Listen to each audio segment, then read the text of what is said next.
Welcome to Chai Pe Kharcha, where we have conversations on personal finance among four NRI professionals working at tech firms. Think of these like water cooler chats you have at the office. Only this time, you will have Ishan, Madhvesh, Rohit, and Siddharth as colleagues you will be listening into. Before we get started, a quick disclaimer. We are not financial experts. The content provided in this podcast is for informational and educational purposes only. Always consult with a qualified financial professional if you need financial advice.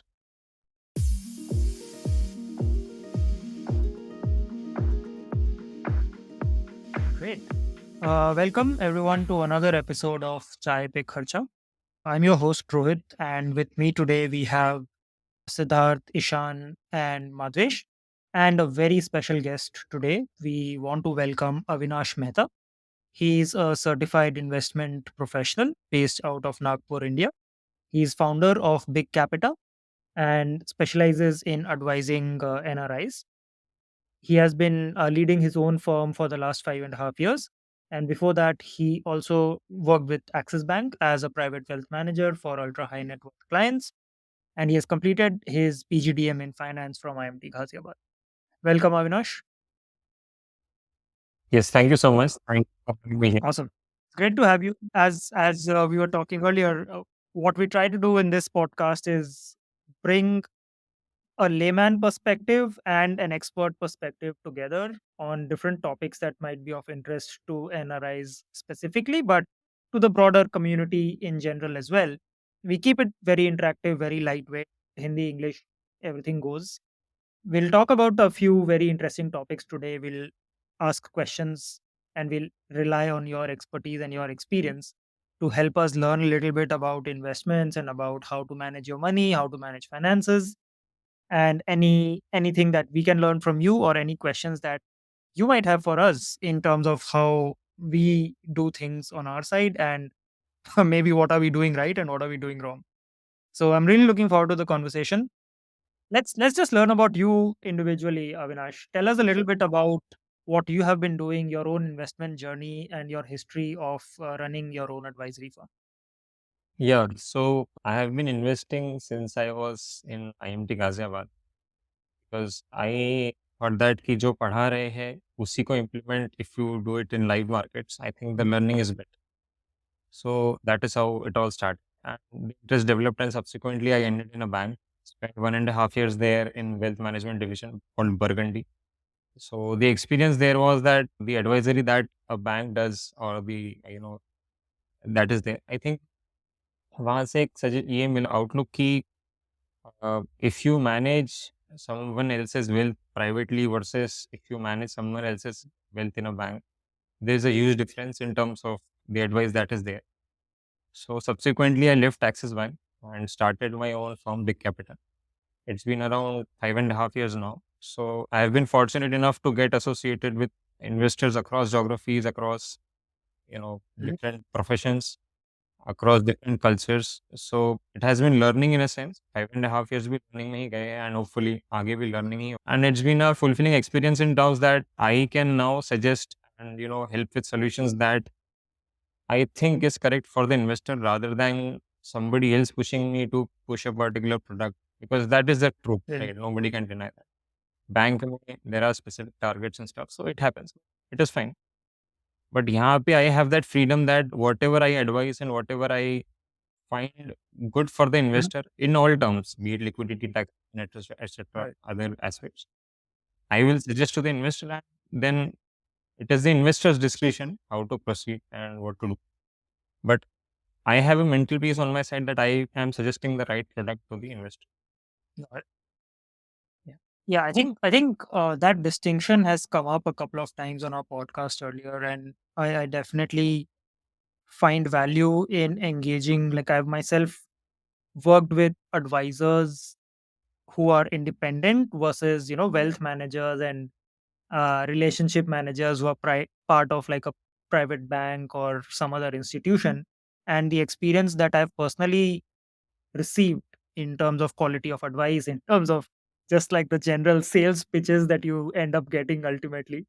I think there's a big gap there. So let me start this by asking you a little bit about who should engage with an advisor, and how do you even find a good advisor, because as you just called out, almost market में कोई भी अपने आप को as a adviser, as a wealth manager project कर सकता है. They might be a sales person under the guise of a wealth manager. They might be a true blue genuine wealth manager who's really trying to help the client. But as an individual, it's very hard for me to distinguish between them. So किसको adviser खोजना चाहिए, and what are the parameters on which I should be able to जज कि कोई adviser अच्छा है या नहीं? Yeah, so this is a very standard question. सबसे पहला तो कि it is tough to find a good advisor whom you can trust and have comfort and with your money. तो there are some basic aspects जो आपको evaluate करना चाहिए. Probably that, सबसे पहला you ask that who should opt for an advisor. So somebody who wants to structure his finances, and by structuring I mean, because I have seen a lot of investors who have random investments here and there. They don't even know that is the very basic of financial planning. And even HNIs need financial planning. It is not like ultra HNIs को financial planning की ज़रूरत नहीं. The uh, degree of planning and the aspects of planning will differ. So somebody who needs financial structuring, in essence, should go to a financial advisor. Now, who should be his or her financial advisor? It depends कि the investor should check कि उसका knowledge base क्या है across assets, across geographies, and across the currency market and everything. Because एक isolation में you cannot say कि I just understand Indian markets and I am a good advisor. Because in today's times, markets are globalized, just like economies are globalized. So if something happens in, let's say, Bitcoin, the equity markets here get roiled.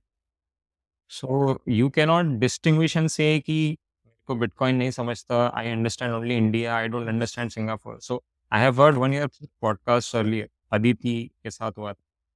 I would like to beg to differ with her कि एक, as in she said कि India का ही knowledge है, but that is not true. You should have knowledge across the globe. So that is one thing कि knowledgeable advisor रहे. If he is managing an X part of your assets, and if you ask him a Y part, for a question for a Y part, he should be able to answer that Y part, even though not तुरंत, but if he has knowledge, he should be able to answer कि इसका क्या resolution है और what is the scope. Like, so knowledge एक part है, trust एक part है, his credibility, his past track record, number of clients he manages. So it is tough to find one. I understand that, but if you don't engage, you won't find. Next question. तो you mention right now कि जैसे आप एचएनआईज को advice करते हो and like NRIs को advice करते हो, and sometimes you have also seen कि उनके पोर्टफोलियो में कोई लॉजिक नहीं है, लाइक कुछ भी रैंडम इन्वेस्टमेंट्स किए हुए यहाँ वहाँ पे. So just building on that, are there any common patterns that you have observed in your clients' portfolios, especially like NRI portfolios, if you can speak to that specifically, जहाँ पे like you kind of see that with a new client and you're like कि यार ये मैं अभी पिछले client को भी यही समझाया था और उससे पहले वाले को भी यही समझाया था, like some common patterns which may be good, which may be bad, that you commonly observe in people who come to you for help. Yeah, definitely there are. Insurance एक देखा है. So a lot of NRIs go for random insurance plans and mostly traditional plans. I don't know why did they do that. And there is a specific company, I would not like to name it out, but India में it is a behemoth. So I don't know why NRIs prefer that. Either they like safety or something, but then there are random investments there. And annual premiums of roughly 5 Wow. 10 lakh rupees go there. The returns are XIRR is roughly like 5-6%. They are comfortable with that, even sub 5%. So that is one randomness which I found. And Okay. second is real estate. So a lot of NRIs in the Middle East, and it might depend on individual investment risk profile. They might like real estate or be comfortable with it, but I'm just saying कि NRIs real estate में भी बहुत invest करते हैं. So that is one thing which I found, insurance and real estate. Otherwise, they a lot of NRIs do have capital market exposure. Equities में डालते हैं, mutual funds में उनका एक्सपोजर रहता है. That is okay. But what I tell to NRIs is same thing कि structure आपका clear रहे. If you are investing in real estate also, if you are investing in, let's say, an endowment plan also, if you are investing, let's say, a term insurance or whatever be, are you clear in your head कि वो investment क्यों किया है? If you are clear, then everything is fine. Endowment plan भी ठीक है. But you should be sure of the return expectation, the return that you will get, the amount that you are getting, the risk you are taking. All that should be very clear to you. But randomly नहीं करिए. एक specific purpose रहना Got ज़रूरी है. Wealth creation है तो creation रखिए. If you are like कोई गोल है तो गोल रखिए. got it. Anything works.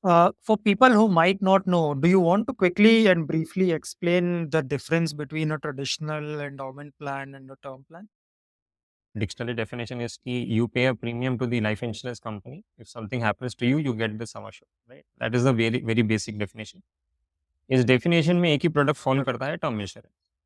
You pay the company a premium, the company gives you a sum assured 1 crore, 2 crore, 3 crore, whatever you opt for. If something, God forbid, happens to you, your family gets the lump sum amount, or in monthly mode, or whatever mode you would like them to get. And endowment plan, the concept is कि you pay for X number of years. After those X number of years of payment, you get money back in, let's say, the next X number of years, Y number of years. So let's say you pay for 15, 20 years, and उसके बाद में you get the payout number of years. So those are like endowment plans, और वो retirement age तक रहता है, generally 60, 50, 60 तक. Yeah. So I think insurance, if you want to do an endowment plan में sizable cover नहीं रहता है. Term insurance में you can opt for one in crores or and on a negligible premium amount. And endowment plans में even if you are paying a good amount of premium, the cover size will be less. So ideally, if you are insuring yourself, make sure that you have a term insurance first. And I think you guys have highlighted in your earlier podcasts कि term insurance रहना चाहिए. So that is actually true. Endowment, if you have some purpose of endowment कि इतने time के बाद में मुझे इतना पैसा चाहिए, and you also need to keep in mind the time value of money. That is a concept which very few people understand. बस XIRR 4% दिख रहा है तो लोगों को लगता है अच्छा है, but 4% after 30 years makes no sense. So time value of money is a concept which you would like to keep in mind कि उस time पे उतना पैसा worth it भी है या नहीं. Right. Very interesting. And just because we are on this topic of term insurance, what is a typical amount that you would advise someone to get as sum assured for a term insurance plan?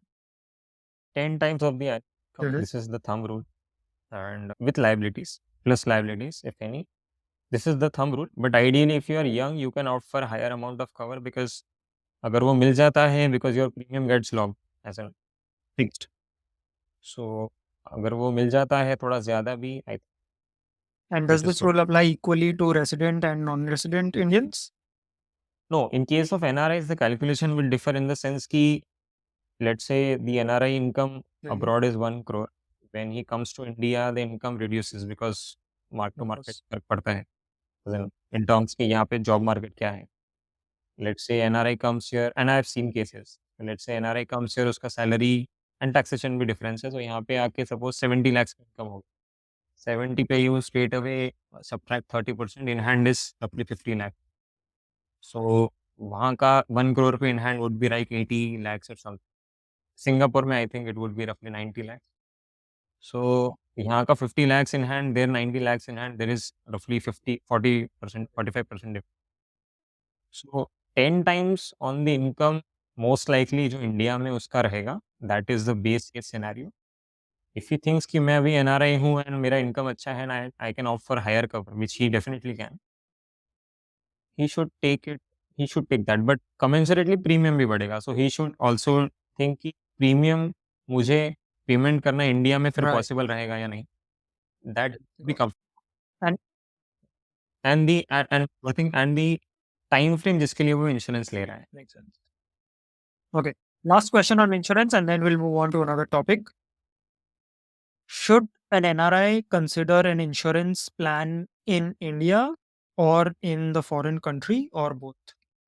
I think India का insurance plan will mostly solve its purpose because these plans are by default global plans. As in, अगर कुछ uncertainty abroad भी होता है for that particular investor, so the insurance company won't deny any claim.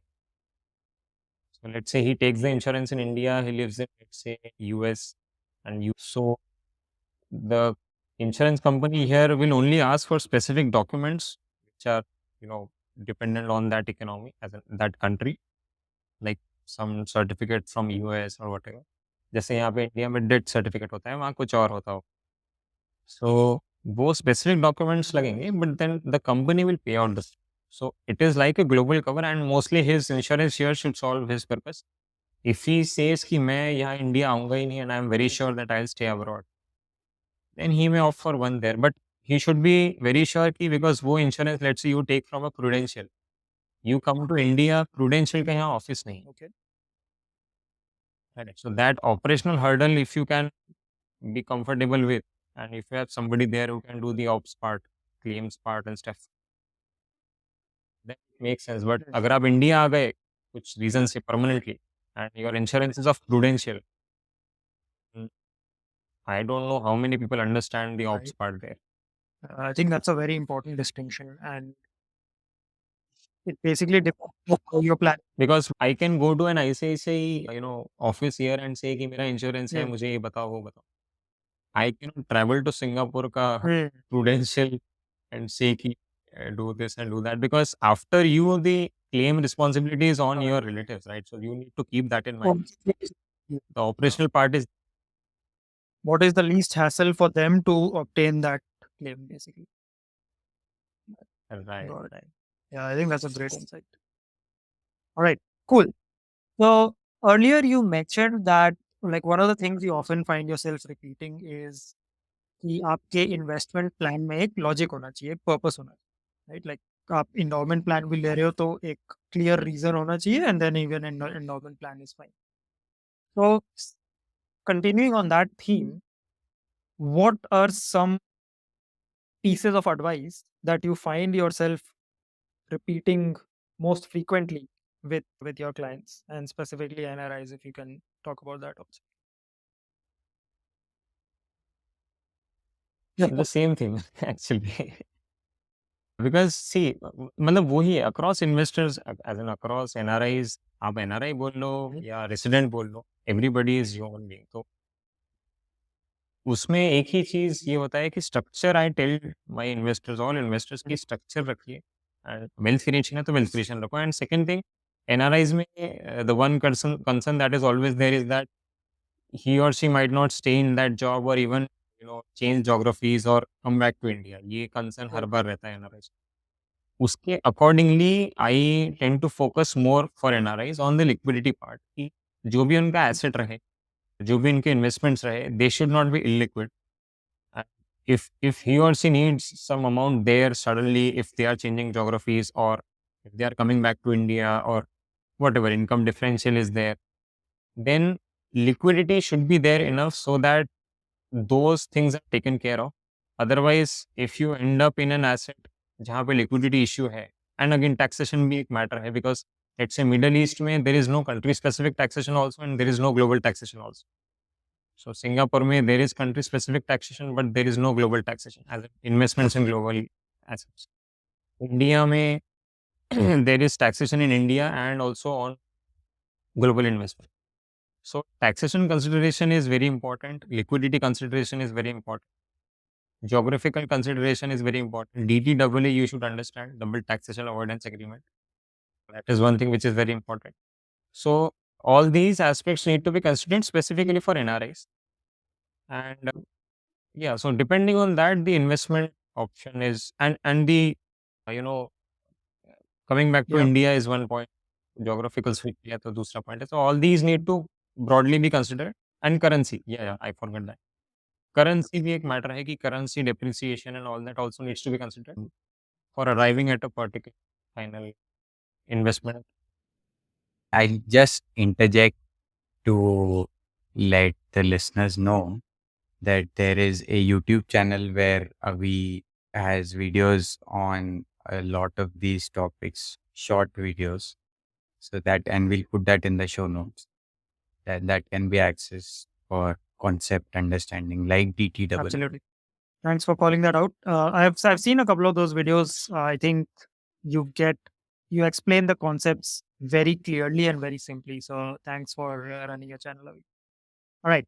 So coming back to that topic around, like, you mentioned a bunch of different factors, right? And obviously, like, as a layman, I was feeling overwhelmed when you were explaining कि अच्छा DT double A भी देख लो और currency का risk भी देख लो, taxation भी देख लो एंड एक्सपोजर पोर्टफोलियो का देख लो एंड इंडिया वर्सेस फॉरेन किस मार्केट में कितना करना है वो भी देख लो. I don't think I have the time or the capability to actually be able to do that, right? And that's one of the reasons why I try to work with advisors as much as I can, because I don't trust myself to make the right decision. If you were to give advice to a general NRI कि यार एक ये ideal portfolio है, मोटा मोटा ये हर किसी के लिए चल जाएगा. Is there such a thing as an ideal portfolio, first of all? And if there is, what would be something जो कि आप बोलोगे कि यार broadly आप ये कर लो तो as an NRI आपका काम चल जाएगा. Let's say let's assume this NRI is living in Singapore. हाँ, सो ऐसा ब्लैंकेट पोर्टफोलियो Okay. तो वैसे नहीं रहता. इट अगेन इंडिविजुअल रहता है, थोड़ा variation, but I give you for the listeners sake, I give you a brief idea कि इंश्योरेंस पार्ट पे everybody should have a term insurance. That is the basic, as you Yeah. Said in earlier podcast. Health insurance रखना चाहिए. Health insurance में the country that you are in, there should be one, and India में भी there should be one, because you are young right now. India में मिल जाता है, बाद में आप आके बोलेंगे एट द एज ऑफ 50 की now I want term insurance. So a lot of things come into play. Pre existing disease कुछ हो गया तो वो भी आ जाएगा. So waiting period might and up, sorry, you might end up with the waiting period in your insurance. So India में health insurance I think should be good enough. There one health insurance, term insurance का cover. This is on the insurance side. Second, emergency fund होना चाहिए basic, depending on what your liabilities are, what your current EMIs and stuff are. If your EMI is going in SGD, you should have one there and one for your family here and for the likewise. तो insurance हो गया, emergency fund हो गया.